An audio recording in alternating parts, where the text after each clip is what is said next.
नाशिकच्या त्र्यंबकेश्वरमध्ये आगामी वर्षात कुंभमेळा होणार आहे। या पार्श्वभूमीवर नाशिकमध्ये पायाभूत सुविधा उभारणार असल्याचं सरकारनं सांगितलंय।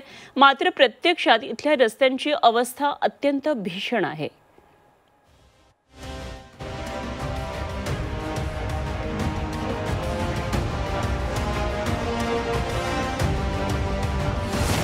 रस्त्यावर पडलेले हे खड्डे आणि त्यामध्ये दगड टाकून हे खड्डे बुजवणारा हा रिक्षा चालक पहा।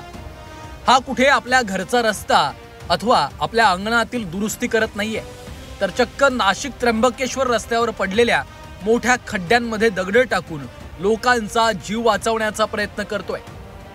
खड्डे इतके मोठे आहेत की कुठल्याही नवीन ड्रायव्हरच्या लक्षात न आल्यास अक्षरशः दुभाजकावर गाडी आदळू शकते, अन्यथा रस्त्याच्या बाजूला जाऊन पडू शकते।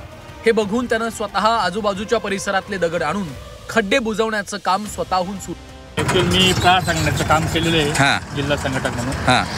माझा अपघात झाल्यामुळे माझा पाय मी गमावून बसलेलो आहे। अच्छा, मला आता असं प्रत्येक ठिकाणी असं सामाजिक कामाची आवड आहे। मी जेव्हा या रस्त्याने जेव्हा 2-3 वेळा भाडे मारले संदीप फाउंडेशनला, त्यावेळेस माझं निदर्शनास आला की 10 ते 15 खड्डे इतके मोठे मोठे खड्डे म्हणजे अपघात होऊन लोक मरू शकतात तिथं। हो, तर इतकं वाईट वाटलं मला की मी कालपासून ठरवलं की आता म्हटलं खड्डे बुजवायचं काम जर प्रशासन करत नाही आपण करावं या माध्यमातून। ओके, एक सामाजिक काम आणि एक माणुसकी म्हणून आपण हे करावं। बरोबर। कारण तुमचा पाय दाखव बरं मला।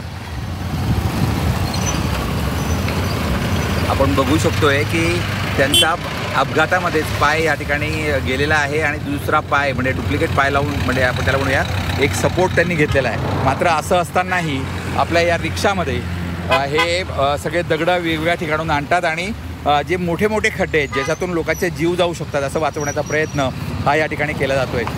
विशेष म्हणजे अपघाताच्या नंतर त्यानं आपला एक पाय गमावलाय, त्यामुळं अपघाताची भीषणता तो स्वतः अनुभवतोय। मात्र रस्त्यावरच्या या जीवघेण्या खड्ड्यांकडे प्रशासनाचं दुर्लक्ष झालंय। लवकरच मोठा रस्ता करून कायमस्वरूपी कुंभमेळ्याची व्यवस्था करणार असल्याचं सांगून जबाबदारी झटकण्याचा प्रयत्न केला जातोय। त्र्यंबकेश्वरमध्ये पहाटे लवकर दर्शन व्हावं म्हणून मध्यरात्री परराज्यातनं अनेक भाविक त्र्यंबकमध्ये दाखल होतात। त्यांना रस्त्यांची माहिती नसते, मात्र गेल्या 4 ते 5 महिन्यांपासून अनेकांना गंभीर दुखापती झाल्या। सर्वसामान्य नागरिक रस्त्यावर उतरत असल्यामुळं निर्ढावलेल्या प्रशासनाला आता तरी जाग यावी हीच अपेक्षा आहे। योगेश खरे, झी 24 तास, नाशिक।